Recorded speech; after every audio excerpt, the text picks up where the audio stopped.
Hey there, and welcome back for another one. Where are we at this week for this week's adventure? This week, we are still in Arizona. We just left Sedona. See that video prior? And now, since we have the time, I decided to stop somewhere I've always wanted to stop. Even though I lived here for years, I just never got around to it. I don't know why. We are seeing Montezuma's well and Montezuma's castle today. Yeah. Currently, we are sitting at the well. So the well itself is actually pretty nifty. You're in a desert out here where you don't really have water, but this well has always had water, and it's got a lot of historical significance for the Native American tribes in the area, as well as we were reading, holy significance.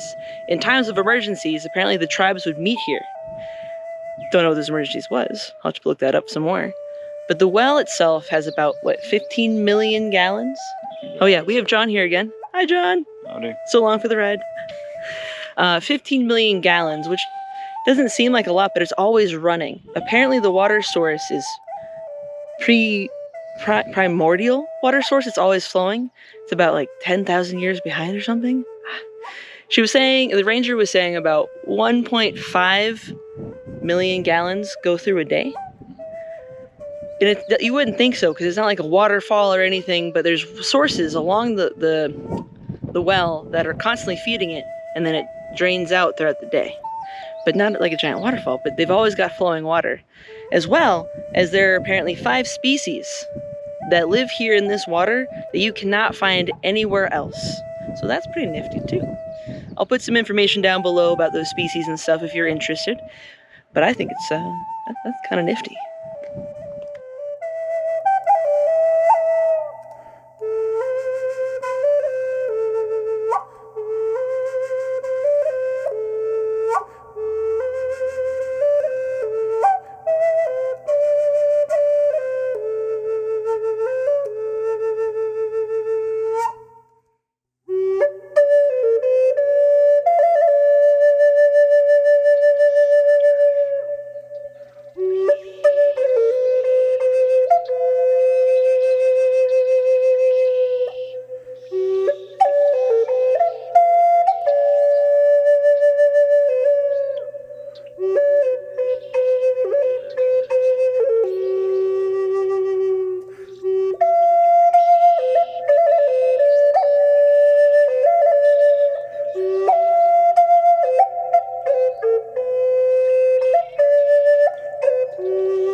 So it's not the castle, we're not there yet.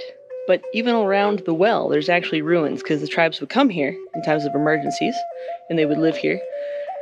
Unfortunately, alright, so Native Americans, the concept of ancestors is sacred. They take care of that, they leave the ruins alone out of respect for the ancestors. These ruins would probably be in a lot better condition if that rule had been followed, because apparently European adventurers came over, started expanding. They found these places, they just thought they were abandoned. They didn't realize they were sacred because they didn't talk to the Native Americans. And they would come in and graffiti it. Apparently a photographer in the 1800s in Phoenix decided to come graffiti it as a free advertisement. So for years, things were kind of ruined, and people came in, took artifacts, crawled into the ruins, damaged them. So finally, the tribes took a little bit more control, and the National Park Service stepped in and also helped so that we can preserve the history that is very crucial, I think, to these lands. It's quite peaceful out here. I can see why the Native Americans found this place to be sacred. Yeah.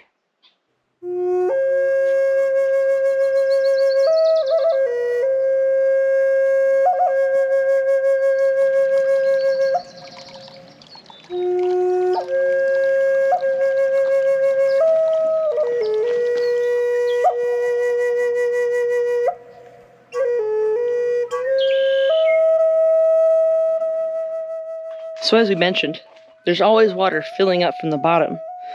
The primordial wells that actually came down from the Mogollon Rim. That's another great area to go to in Arizona. I used to work a summer camp up there quite often. I love that area. But then the well itself has outlets. I think there was 9 different little outlets. One of them you can get to just along the bottom by the ruins. And you can see where it goes. What's cool is that when it goes to the outlet, it actually ends up going and connecting to a creek that supplies water for the area. It's just always flowing. It's beautiful.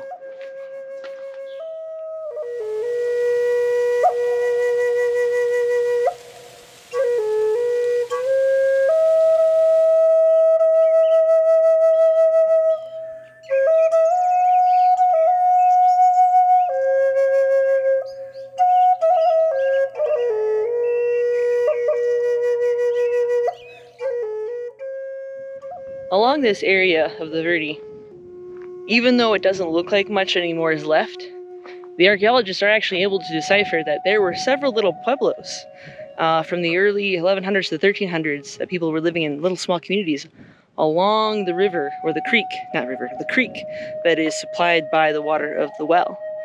So you might have thought they were very solo out there, but they had little communities popping up along the water that they helped each other. It's kind of an interesting, unique area as far as how they developed the communities.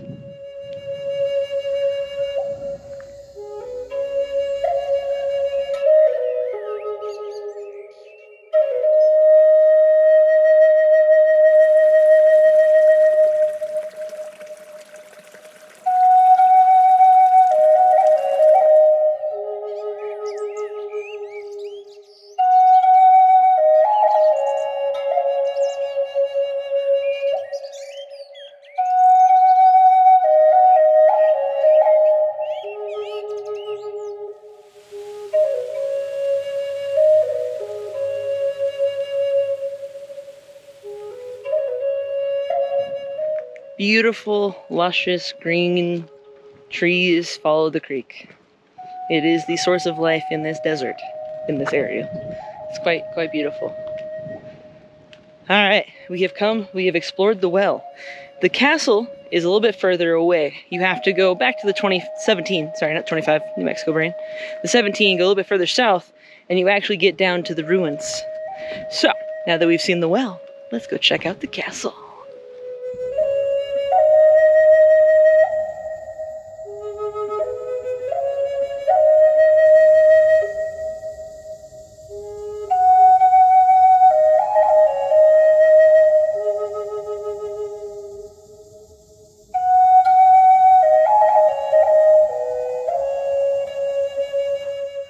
All right, we have made it to the castle. It doesn't look like a castle, but actually, back in the day, you could climb ladders up into it still and see the internal portions. There's a whole museum at the visitor center as you enter, and you can check out the internal images. There's actually 5 stories in that cliff dwelling. You do 3 sets of ladders. First story had a few rooms, next story, and as you kept going up, it went deeper into the cliff. But they hand dug this and hand built that castle. Now, its name has some conflict of history. It is called Montezuma's Castle. However, the reason it was called Montezuma's Castle is because the people who first came over and discovered it, who didn't know anything much about the Native Americans, they just assumed that it was Aztec origins from Mexico. No, they were never up here. Montezuma was never here. But for some reason that name stuck. Couldn't tell you why. And I'm probably going to mispronounce some names, but these are actually from the Sinagua. Again, not sure if I pronounced that right, Sinagua. Native American tribes that were here. They were here for about 300 years, and they built that.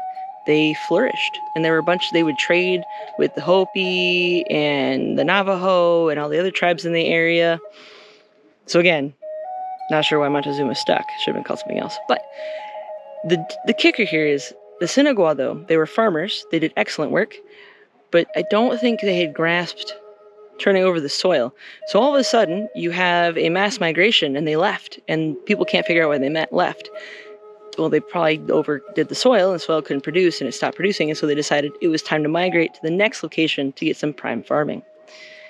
Likely. We don't know for sure. It's all guesses. But that seems the most logical, as far as my brain can tell, is why they would have left. But this has a rich history for all of the Native American people who are in the Southwest, because a lot of different tribes can trace the roots back to the Senegal people before they migrated. We're all stemming from somewhere. It's pretty impressive, though. They hand-built that sucker. That's cool.